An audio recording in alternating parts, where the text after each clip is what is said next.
नमस्कार, मैं डॉक्टर लक्ष्मी शंकर कुशवाहा आज की इस चर्चा में आप सभी का स्वागत और अभिनंदन करता हूं। जैसा कि आप सभी को मीडिया के माध्यम से पता लग रहा है कि हमारे लद्दाख क्षेत्र में चीन और भारतीय सीमा के बीच में तनाव चल रहा है और तनाव इस कदर तक बढ़ गया है कि दोनों देशों की सेनाओं ने अपनी अपनी पोजीशन बना ली है और काफ़ी सेना का वहाँ डिप्लॉय हुआ है। और इसी के चलते हुए जहाँ पर ये विवाद है जिसे हम LAC कहते हैं, लाइन ऑफ एक्चुअल कंट्रोल की, उस स्थान पर जो दोनों लोग अपना अपना कब्जा दिखा रहे हैं वो ये क्षेत्र होता है कि LAC वह क्षेत्र है जिसका कोई उपयोग नहीं करता है और वहाँ पर केवल दोनों देशों की सेनाएं पेट्रोलिंग करती हैं और वो उपयोग नहीं होता है। और उसके उस पार उसकी चीन की जगह होती है और इसके इधर भारत की जगह होती है। अब चीन ने क्या किया है कि उसी LAC पर अपना कब्जा जमा लिया, अपने बंकर जमा लिए हैं और अपने सैनिक बिठा दिए हैं। जब हमारे भारतीय सैनिक वहाँ जाते हैं तो उनको पेट्रोलिंग नहीं करने देता है और पेट्रोलिंग नहीं करने पर तमाम प्रकार की उस्कावे की कार्रवाई होती है, कभी कभी गुत्थम गुत्था हो जाता है। ऐसी स्थिति से भारतीय सेना और चीन की सेना के कमांडर स्तरों की बातचीत हुई, यानी जो लोकल यूनिट कमांडर हैं उनके लेवल से बात हुई, बड़े अधिकारियों के लेवल से भी बात हुई और उसमें ये पाया गया कि ये सहमति हो गई कि कोई युद्ध की कोई नौबत नहीं आएगी, लड़ाई नहीं होगी और दोनों सेनाएं पीछे हट जाएंगी। इसका पालन करते हुए भारतीय सेना पीछे हट गई, चीन के भी कुछ सैनिक पीछे हट गए। कुछ समय बाद भारतीय सेना निरीक्षण के लिए गए कि देखें वो लोग अभी हट गए हैं या नहीं हटे हैं या केवल भारत की सेना ही आ गई है। जैसे भारतीय सेना वहाँ निरीक्षण करने के लिए नियत्थे जाती है, वहाँ पर वैसे देखती है कि वो सैनिक उनके वहीं हैं और सैनिक और आ जाते हैं। भारतीय सैनिकों पर अचानक गुत्थम गुत्था हो जाते हैं, लोहे की राड से हमला कर देते हैं और भी उनके पास लठ होते हैं, उनमें कील लगी होती है। जैसा कि हमें जानकारी मिली इस प्रकार से हमला करते हैं। वहाँ पर जगह बहुत सकरी जगह कम होती है, स्लोप ढलान होता है, नीचे नदी बह रही होती है, गुत्थम गुत्था होते हैं। कुछ सैनिक उसमें नदी में फिसल जाते हैं। इस प्रकार की सूचनाएं मिली हैं। इन सब कार्यवाही के जो पूरा समग्र सूचना मिली है, हमारे 20 सैनिक भारतवर्ष के हताहत हो गए हैं, उनमें एक कर्नल भी हैं और बाकी सिपाही हैं। इस प्रकार ये चीन के सैनिकों ने धोखे से हमला किया। अगर वो चीन के सैनिक हमला ये न करते तो इस प्रकार की कार्रवाई न होती, क्योंकि हमारे सैनिक वहाँ पर उनको मारने लड़ाई करने नहीं गए थे, वो केवल समझौता के तहत निरीक्षण करने गए थे कि देखें क्या स्थिति है। ऐसी स्थिति में जब ये खबर फैली, पूरा देश हमारा गमगीन हो गया। जो भी हमारी संस्थाएं थीं, संस्थाओं ने, नागरिकों ने हमारे देश के शहीद वीर जवानों को भावभीनी श्रद्धांजलि दी और मैं भी अपने दिल से हार्दिक उनको भावभीनी श्रद्धांजलि अर्पित करता हूं। और मैं ये मंगल कामना करता हूं कि भविष्य में ऐसी स्थिति ना आने पाए कि हमारे देश के जवानों की कैजुअल्टी हो और वो भी धोखे से हो। वैसे तो जैसे आपको पता है कि ये जब हम युद्ध के लिए जाते हैं, जब युद्ध क्षेत्र में जाते हैं तो वहाँ दोनों पॉसिबिलिटीज़ होती हैं। खेल का मैदान और युद्ध का मैदान, दोनों में पॉसिबिलिटी होती है, जीतेंगे या हारेंगे, ये चीज़ होती है। लेकिन अगर कोई हार जीत धोखे से होती है तो ये विचारणीय होता है। और चीन का तो इतिहास ही धोखे से रहा है, धोखेबाजी का इतिहास रहा है। वो तो जितने भी भारत से उसने युद्ध किया, झड़प किया, सब धोखे से उसने किया, तो उसका तो धोखेबाजी का इतिहास है।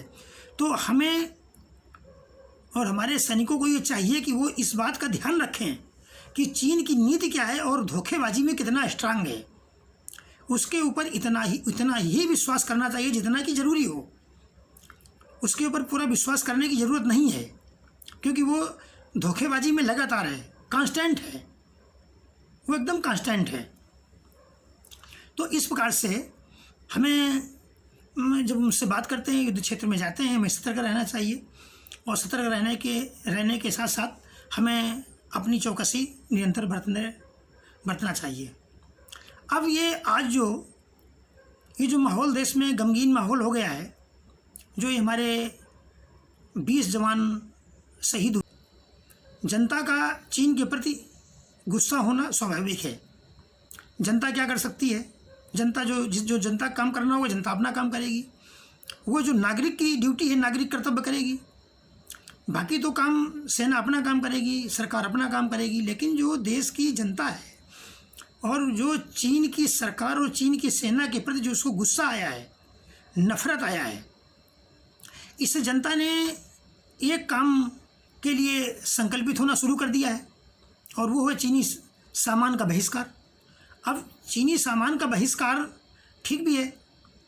चीन का हमारा जो व्यापार है, इतना ज़्यादा व्यापार है कि लगभग 2020 में 100 अरब डॉलर का व्यापार होने वाला था, और ये लगभग 2018 का जो व्यापार है, ये 2018 में लगभग 95.4 था।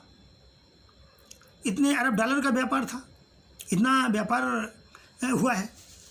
और हम आंकड़ों से जाएं तो भारतवर्ष का जो व्यापार हमने जो वहाँ पर एक्सपोर्ट किया है वो 18.84 अरब डॉलर है, और जो हमने वहाँ से जो इंपोर्ट किया है वो इंपोर्ट 57.86 अरब डॉलर है। अब देखिए कितना व्यापारिक घाटा हो रहा है।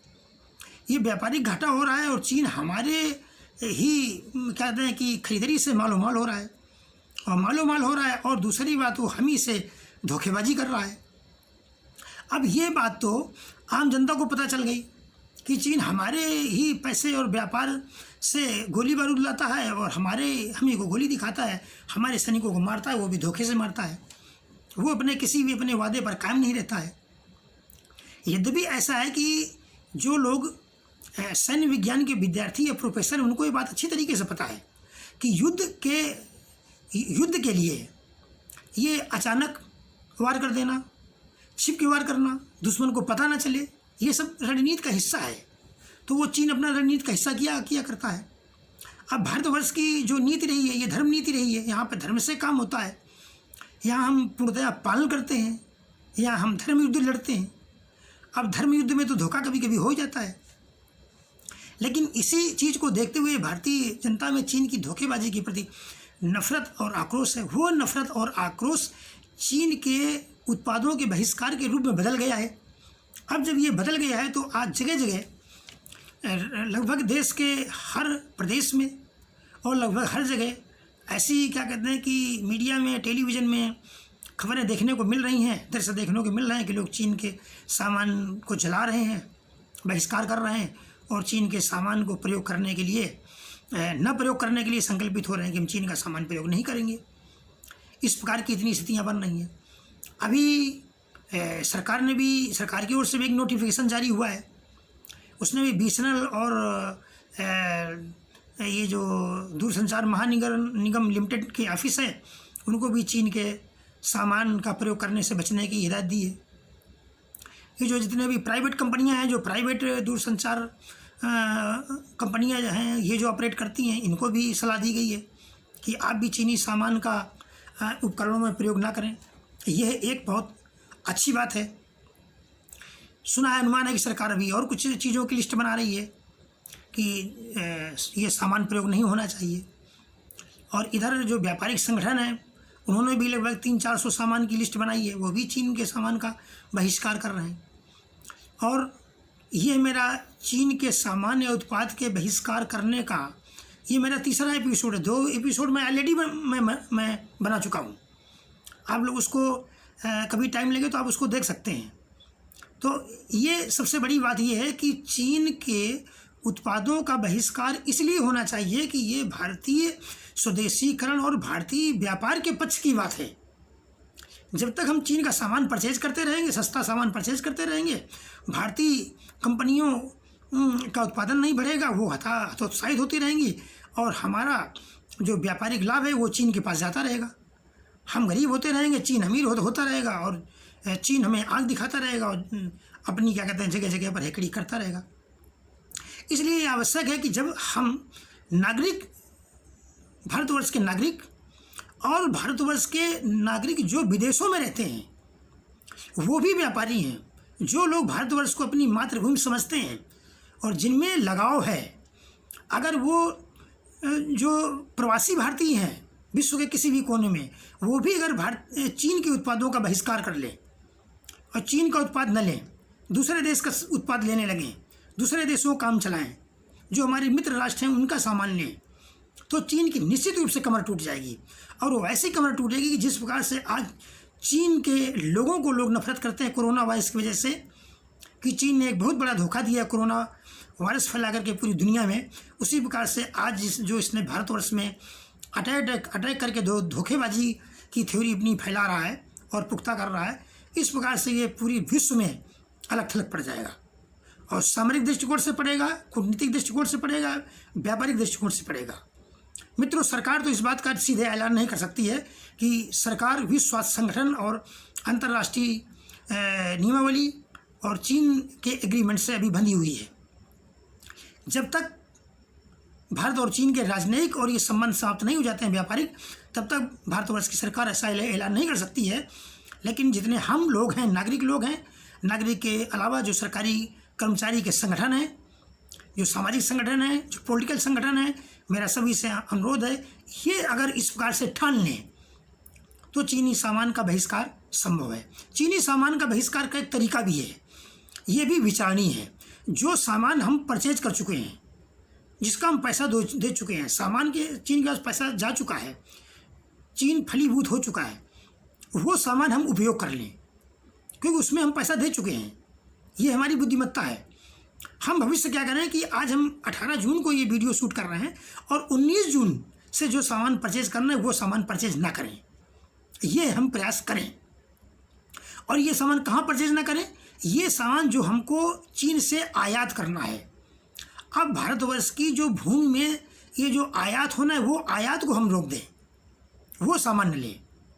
अभी जो सामान हमारी कंपनियों में आ गया है, जो हमारी बड़े बड़े गोदाम में भरा हुआ है और छोटे मोटे दुकानदार हैं, इन दुकानदारों का सामान हम लोग ले सकते हैं, नहीं तो ये बेचारे दुकानदारों को समस्या खड़ी हो जाएगी। कई करोड़ रुपए का दुकानदार इलेक्ट्रिक सामान और सारा सामान भरा पड़ा है, तो ये दुकानदार हमारे बहुत संकट में आ जाएंगे इस आंदोलन से। तो हमें ये भी देखना है कि हम आंदोलन किस प्रकार से कर रहे हैं कि हम अपने भारतीय नागरिकों का, दुकानदारों का कहीं ज़्यादा नुकसान तो नहीं कर रहे हैं। जितनी खरीदारी हो गई वो तो उपयोग कर लें, लेकिन अब कल से खरीदारी न करें। मेन चीज़ ये है। मैं ये सरकार से भी आग्रह करना चाहूँगा कि वो भी अब चीन का सामान ना परचेज करे, मित्र राष्ट्रों से परचेज करे। और यदि विकास की बात आती है कि चीन का सामान हमारे विकास में साधक है, तो हमें अपने ऐसे विकास करने के लिए समीक्षा करनी चाहिए और इस प्रकार से विकास को कुछ समय के लिए विराम देना चाहिए, जब तक कि हम ये सारा सामान भारत की कंपनियों में ना बना लें और ये हम उतना ही विकास करें जितना कि हमारी भारतीय कंपनियां सामान बनाने में सक्षम हों। उदाहरण के लिए, यदि हमें 500 किलोमीटर की स्पीड से चलने वाली बुलेट ट्रेन और हाई स्पीड ट्रेन को चलाने के लिए चीन की सामान की ज़रूरत है, तो हमें न चीन के सामान की ज़रूरत है, न हमें बुलेट ट्रेन की ज़रूरत है। यदि भारतवर्ष में हमारे पास जो कंपनीज हैं, फैक्ट्री हैं, सारी चीज़ें हैं, अगर ये 130 और 150, 200 किलोमीटर की स्पीड से चल रही हैं, ये हमारे लिए सफिशिएंट है, पर्याप्त है। हमें हमारा विकास इस गति से होना चाहिए कि एक गरीब आदमी का विकास, एक दुकानदार का विकास और एक ट्रेन का विकास और एरोप्लेन का विकास, इन सब के विकास में रिलेवेंसी और एक समानता होनी चाहिए, सामंजस्य होना चाहिए। ये बहुत ज़रूरी बात है।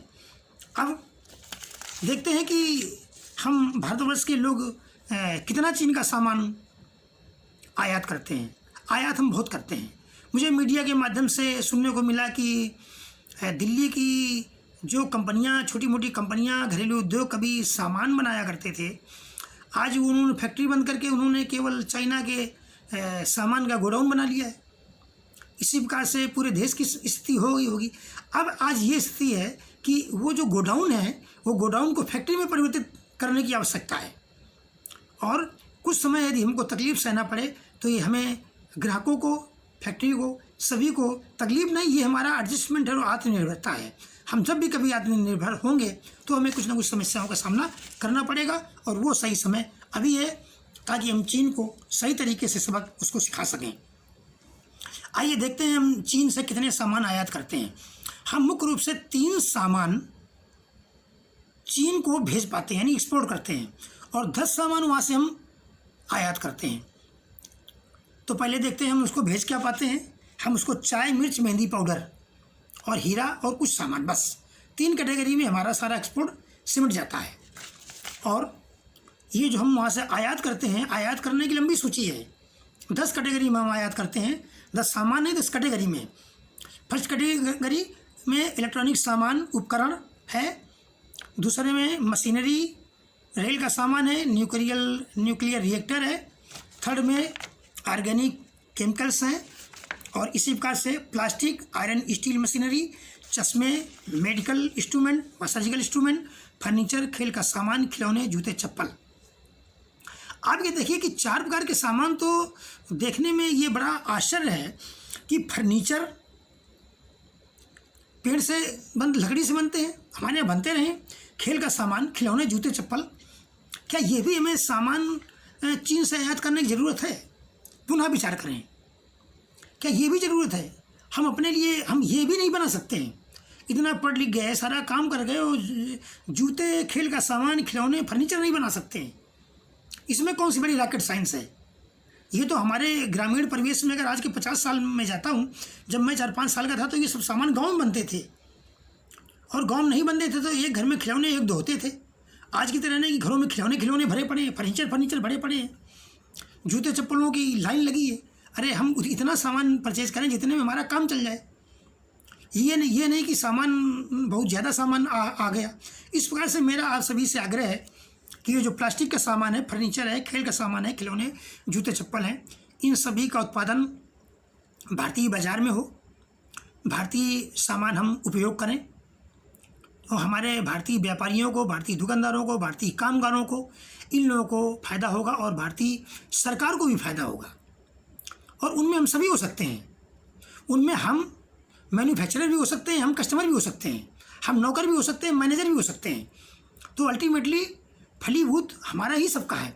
तो आज मैं अपने 3rd एपिसोड में मैं यही एक नारा देना चाहूँगा कि ये वह समय है कि जब फुल एंड फाइनल हमें ये डिसीजन करना पड़ेगा कि नागरिक, व्यापारिक और सरकार की लेवल से कि अब हमें चीन के सामान का फुल एंड फाइनल बहिष्कार करना होगा। लेकिन ये धीरे धीरे, कुछ सामान हम 1 महीने में, कुछ 2 महीने में, कुछ 1 साल में, कुछ 5 साल में, कुछ 10 साल में, और जिस प्रकार से हमारे लंबे प्रोजेक्ट होते हैं, हम प्रयास ये करें कि 10 साल में तो कम से कम आत्मनिर्भर हो जाएं। और यदि हम आत्मनिर्भर नहीं हो पाते हैं तो हमें ये देखना पड़ेगा कौन से हमारे मित्र राष्ट्र हैं और कौन से राष्ट्र ऐसे हैं कि जो हमें मदद देते हैं। हमें कौन से राष्ट्र ऐसे हैं कि जो हमारी ज़रूरत हमारी पूरा करते हैं, और कौन से राष्ट्र हमारे ऐसे हैं कि जो हमें धोखा नहीं देते हैं, और अगर वो मित्र हैं तो लंबे समय से हमारे मित्र हैं। ये हमको देखना पड़ेगा। और जो भी लोग सैन्य विज्ञान से जुड़े हैं वो इस बात को अच्छी तरीके से समझते हैं कि युद्ध के क्षेत्र में धोखेबाजी, अचानक हमला करना, पता न होने देना, ये तमाम प्रकार की टैक्टिक्स हैं, वो सेनाएं वो करती हैं। तो वो चीन अपना काम कर रहा है, वो चीन अपना काम कर रहा है। अब ये हमें देखना है कि हम उसके धोखेबाजी से बचें।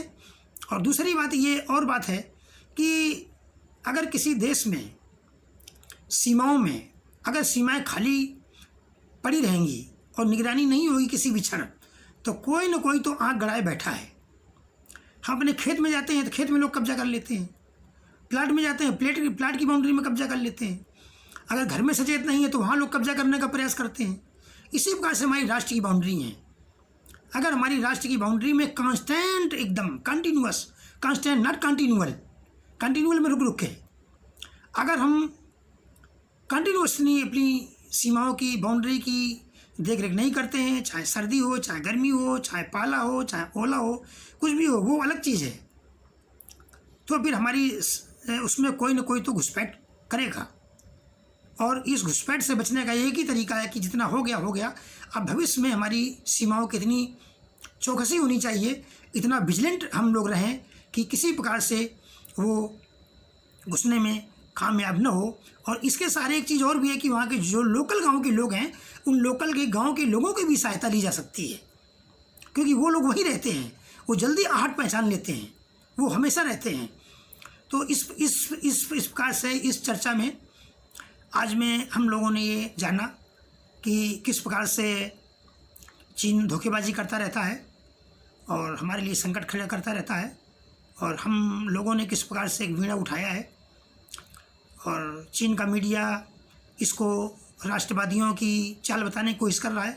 मित्रों, ये राष्ट्रवादियों की चाल नहीं है, ये हम सब देशवासियों की एकजुटता है। जब हमारे ऊपर संकट आता है, हम सब एक होते हैं, किसी पार्टी के, किसी विचारधारा के, और पहले दुश्मन से लड़ते हैं, और जब पीस जोन होता है तब फिर हम अपने अपने हितों की बात करते हैं और मिल बैठ कर के हम बात करते हैं।